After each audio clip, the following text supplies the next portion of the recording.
అందరికీ నమస్తే అండి. ఈరోజు ఉదయం నుంచి కూడా మనం చూస్తూనే ఉన్నాం. వైఎస్ఆర్‌సీపీ పార్టీ నాయకులు జగన్మోహన్ రెడ్డి ఈ భోగాపురం ఎయిర్‌పోర్ట్‌కి సంబంధించి క్రెడిట్ దుబ్బేసే ప్రయత్నాలు చేస్తున్నారు. అయ్యబాబోయ్! ఇంకేమీ లేదండి. జగన్మోహన్ రెడ్డి గారే ప్రకటించారంట. జగన్మోహన్ రెడ్డి హయాంలోనే పునాదేసాడంట. జగన్మోహన్ రెడ్డి హయాంలోనే పూర్తి చేసేసాడంట. అయితే ఒకసారి జగన్మోహన్ రెడ్డి గారు ఇప్పుడు కాదు 10 ఏళ్ల కిందట 2015లో అక్టోబర్ 5, 2015 మాట విజయనగరం వెళ్ళి అక్కడ ఈ భోగాపురానికి సంబంధించిన ఈ ఎవరైతే భూములు ఇచ్చిన రైతులు ఎవరైతే ఉన్నారో వాళ్ళతో ఒక మీటింగ్ లాంటిది పెట్టి వాళ్ళతో ఏమని మాట్లాడుతున్నాడో వినిపించే ప్రయత్నం చేస్తారు చూడండి. వీడియో కొద్దిగా లెంత్ ఎక్కువ ఉంటుంది. ఎందుకంటే జగన్మోహన్ రెడ్డి గారు 39 నిమిషాలు మాట్లాడారు. దాదాపు 40 నిమిషాలు.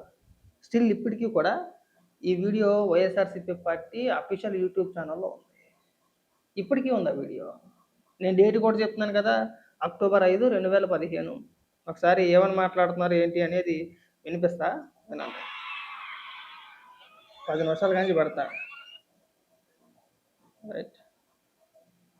అంతకుముందు ఒక మహిళని పిలిచి చంద్రబాబు నాయుడు గారిని ఎలా తిట్టించారు చూడండి. ఎవరు ఊరికి రాలేదు, ఎవరు అడగలేదు. రైట్ రైట్ రైట్ 80 ఎకరాలు విశాఖపట్నం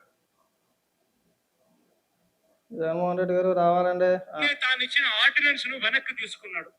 మరి అటువంటిది ఆయన ఇచ్చిన ఆర్డినెన్స్ నే, ఆ చట్టాన్ని ఆయన వెనక్కి తీసుకున్నప్పుడు, మరి చట్టమే లేనప్పుడు చంద్రబాబు నాయుడు గారు ఏ రకంగా మన భూములు లాక్కుంటున్నాడు, లాక్కునే దానికి సాహసం చేస్తున్నాడు అని చెప్పి నేను అడుగుతా ఉన్నా. చంద్రబాబు నాయుడు గారికి అధికారం లేదు. పక్కన చంద్రబాబు నాయుడు గారు విశాఖపట్నం ఎయిర్పోర్ట్ ఇక్కడే ఉంది. విశాఖపట్నం ఎయిర్పోర్ట్ ఒకటి ఉన్నప్పుడు ఎయిర్పోర్ట్స్ అథారిటీ ఆఫ్ ఇండియా వాళ్ళు ఏం చెప్తున్నారు అని అంటే, రాష్ట్రంలో ఎక్కడైనా కూడా రెండో ఎయిర్పోర్ట్ ఎక్కడైనా రావాలి అని అంటే, ఏ ప్రాంతంలో అయినా కూడా రెండో ఎయిర్పోర్ట్ ఎక్కడైనా రావాలి అని అంటే 150 కిలోమీటర్లు దూరం కనీసం ఉంటేనే రెండో ఎయిర్పోర్ట్ రావాలి అని చెప్పి చెప్తా ఉన్నారు.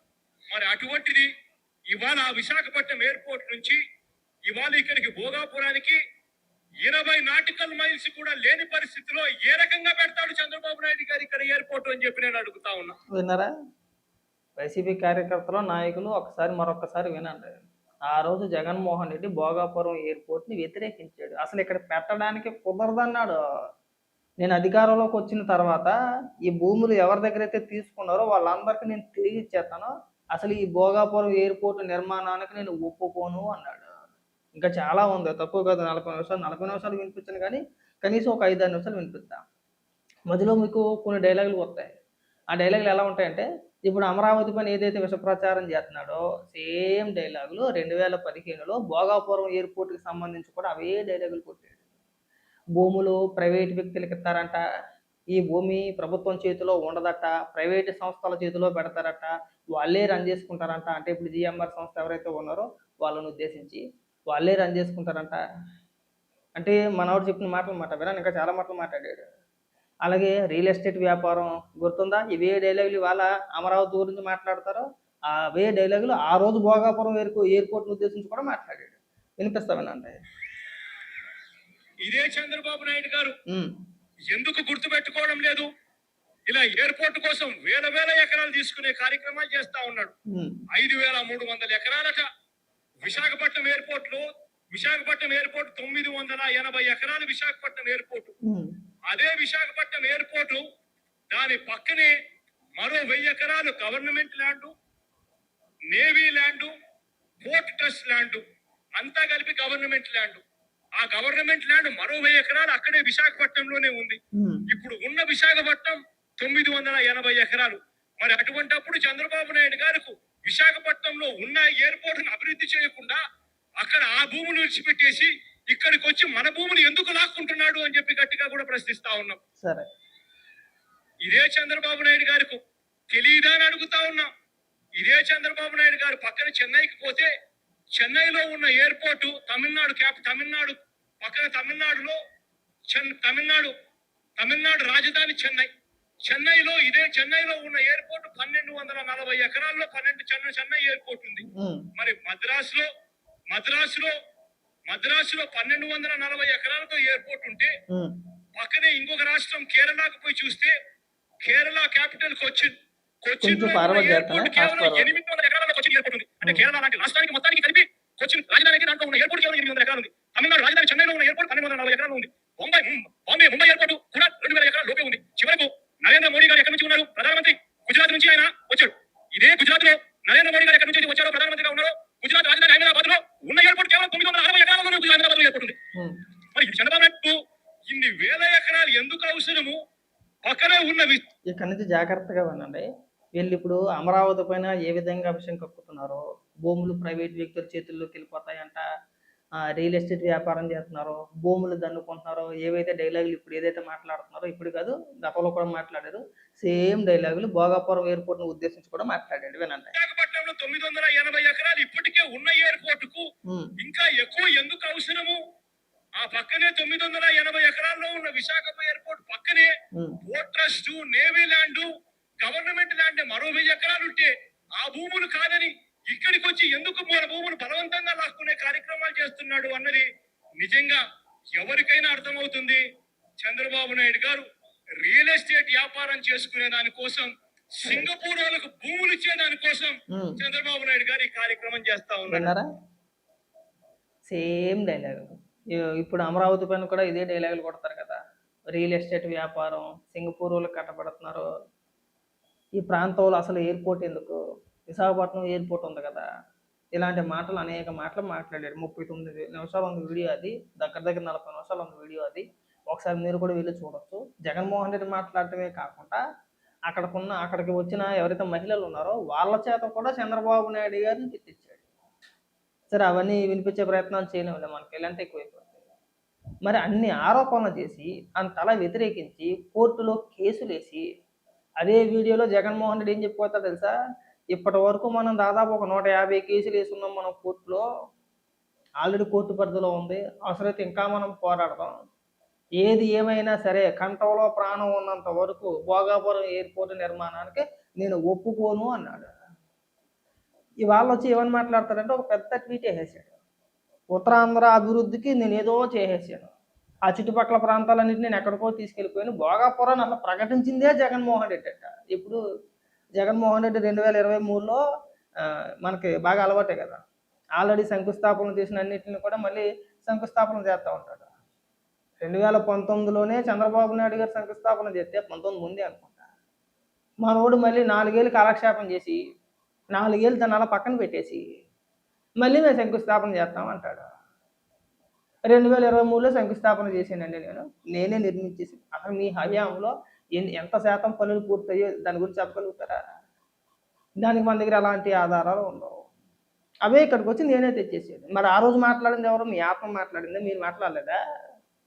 ఆ రోజు పెద్ద పెద్ద పోరాటాలు చేశారు, పెద్ద పెద్ద వార్తలు రాశారు, భూములు దోచుకుంటున్నారు, రియల్ ఎస్టేట్ వ్యాపారం, అవినీతి, అక్రమం, అన్ని మాటలు మాట్లాడిన మీరు ఇవాళ మీరు భోగాపురం ఎయిర్పోర్ట్ పైన క్రెడిట్ ఎలా తీసుకుంటారంటే జగన్మోహన్ రెడ్డి గారు మాకు తెలియక అడుగుతున్నాం మేము. అసలు ఏ విధంగా మీరు క్రెడిట్ కోసం ప్రయత్నం చేస్తున్నారని అడుగుతున్నాం. దీనికి సమాధానం చెప్పండి. ఏమొద్దు, ఇవాళకి ఉంది వీడియో, 40 నిమిషాల వీడియో ఇది. అక్కడికి వచ్చిన బాధిత మహిళల చేత కూడా చంద్రబాబు నాయుడు గారిని తిట్టించారు. అంటే బాధితులు కాదు, ఎవరైతే భూములు ఇచ్చారో వాళ్ళని తీసుకొచ్చి మా భూములు లాక్కుంటున్నారని చెప్పేసి వాళ్ళను వాళ్ళ చేత ఒకసారి వినిపిస్తామనండి. చంద్రబాబు నాయుడు గారికి ఏమైనా గడ్డి పెట్టే ఆలోచన ఉందా అమ్మా అని అడుగుతాడు. విచిత్రం చూడండి, చూపిస్తా.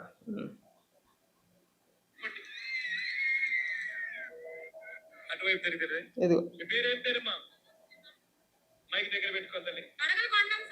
కొండం 2 సార్లు చేసి అత్తగారిల్లు కూడా ఇదే ఊర్లోనే ఉంది. ఎన్ని ఎకరాల భూమి ఉంది తల్లి?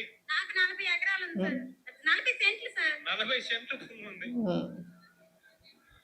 40 ఎకరాలు ఉంటే అది పోయేదేమో. కనీసం 40 సెంట్లు ఉంది. ఆ 40 సెంట్లు కూడా కాపాడుకోలేకపోతా ఉన్నావు అని బాధ. 40 సెంట్లు నీ భూమి ఉంది, నీ భూమిని ఇల్లు ఇప్పుడు లాక్కునే కార్యక్రమం జరుగుతా ఉంది.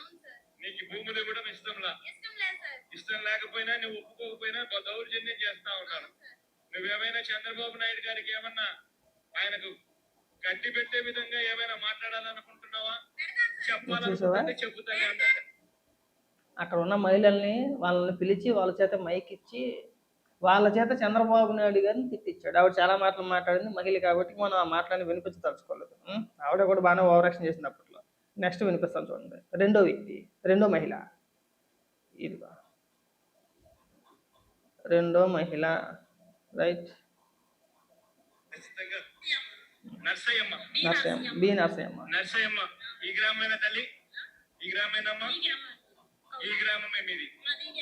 ఈ గ్రామము మీకు ఎన్ని ఎకరాల భూమి ఉంది తల్లి? 6 ఎకరం భూమి ఉంది నర్సయ్యమ్మకు. ఎంతమంది పిల్లలు తల్లి? 3 పిల్లలు. ఏం చదువుతున్నారమ్మా? ఏం చదువుతున్నారు తల్లి? పెద్దమ్మాయి ఇంటర్ సెకండ్ ఇయర్, 9వ తరగతి. చిన్న అబ్బాయి 8వ తరగతి చదువుతా ఉన్నారు. చంద్రబాబు నాయుడు గారికి ఏమైనా చెప్పాలనుకుంటున్నావా? చంద్రబాబు నాయుడు గారికి ఇంకేం చెప్తామండి, మేము పూజ చేసుకొని పోతాను. పొగలన్నా కూలాడితే కొండడుతుంది, లేకపోతే లేదు. మేము మా ఇల్లు అక్కడ స్కూల్ ఉన్నాయి, అక్కడ స్కూల్ తీసుకొని మా పుట్ట తప్ప సర్ది చెట్టు తెలియడం మేము మా పొలాలు కష్టపడి కొద్దిగా నెమ్మదిగా మాట్లాడాలి. చేసేస్తున్నారండి. నెమ్మదిగా మాట్లాడితే అందరికి అర్థమవుతుంది. నెత్తి మీద చెయ్యడం. అదండి అలా తట్టబట్ట. ఇంకా చాలా మాటలు మాట్లాడుకుంటాడు, ఒకటి కాదు రెండు కాదు, ఇంకా చాలా ఉంది. కంగారు పడమాకండి, అన్ని బయటికి తీస్తాం, అన్ని వినిపిస్తాం, అన్ని ప్రజల ముందు పెడతాం. ఇదిగోనయ్యా జగన్మోహన్ రెడ్డి గారు ఇవాళ భోగాపురం ఎయిర్పోర్ట్ తానే నిర్మించానని చెప్పేసి గొప్పలు చెప్పుకుంటున్నాడు. 10 ఏళ్ల క్రితం జగన్మోహన్ రెడ్డి చేసిన పోరాటాలు ఇదో. భోగాపురం ఎయిర్పోర్ట్కి వ్యతిరేకంగా జగన్మోహన్ రెడ్డి చేసిన పోరాటాలు, నిరసన కార్యక్రమాలు, అక్కడికి వెళ్ళి రైతుల చేత చంద్రబాబు నాయుడు గారిని తిట్టించడం, ఇవన్నీ జనాలు మర్చిపోయారని చెప్పేసి అనుకుంటున్నాడు జగన్మోహన్ రెడ్డి. అంటే 10 ఏళ్ళు గడిచిపోయింది కదా. 10 ఏళ్ల క్రిందట మనం మీటింగ్లు పెట్టుకున్నాం, మాట్లాడడం, జనాలకు ఏం గుర్తుంటాయిలే. ఇప్పుడు మళ్ళీ మనం ఫ్రెష్గా ఒక పెద్ద పోస్ట్ వేసేసి లేదు నేనే తెచ్చాను. సిగ్గుండాలి ఇలాంటి మాటలు మాట్లాడడానికి, మనం ఇలాంటి ఆలోచనలు చేయడానికి, ఇలాంటి డైలాగులు కొట్టడానికి సిగ్గుండాలి. పైగా ఏమని మాట్లాడతాడు, చంద్రబాబు నాయుడు గారు అట్ట క్రెడిట్ చోరీ చేస్తున్నారట, జగన్మోహన్ రెడ్డి చేస్తున్నాడు. ఏది అంటే చంద్రబాబు నాయుడు గారు ఏం చెయ్యాలనుకున్నా, ఏది ప్రకటించినా, ఏ ప్రాజెక్టు ప్రారంభించినా మొట్టమొదటగా దాన్ని ఖచ్చితంగా వ్యతిరేకిస్తాడు. దానిపైన అనేక రకాల పోరాటాలు చేస్తారు, కోర్టులో కేసులు వేస్తారు. అయినా సరే అది ఆగదు. చంద్రబాబు నాయుడు గారు ఒకసారి ఇది చెయ్యాలి అనుకుంటే ఎవడి వల్ల ఆగదు, అది ఆపడం అనేది ఎవడి వల్ల అవుతుంది. అది పూర్తయిన తర్వాత మళ్ళీ ఇక్కడికి వచ్చి క్రెడిట్ దెబ్బేసే ప్రయత్నాలు చేస్తాడు. ఇదేం జగన్మోహన్ రెడ్డికి మొదటిసారి ఏమీ కాదు, చాలా సందర్భాల్లో చేసి. అందులో ఇది ఒకటే. చూద్దాం, ఏదో పోరాటాలు చేస్తామన్నారు కదా, డిబేట్లు పెడతారు ఇవాళ రేపు ఎల్లుండు, మామూలుగా ఓదరగొట్టరు. రేపు అక్కడికి వెళ్తాడు సిద్ధిరాప్పలరాజుని పరామర్శించడానికి, అక్కడ కూడా ఇవే డైలాగులు చెప్తాడు. చూడండి, మాట్లాడదాం జగన్మోహన్ రెడ్డి గారు, ఇంకా బోల్డ్ వీడియోలు ఉన్నాయి, ఇంకా ఒకటి కాదు రెండు కాదు, అన్ని బయటికి తీద్దాం, అన్ని ప్రజల ముందు ఉంచుతాం ఖచ్చితంగా.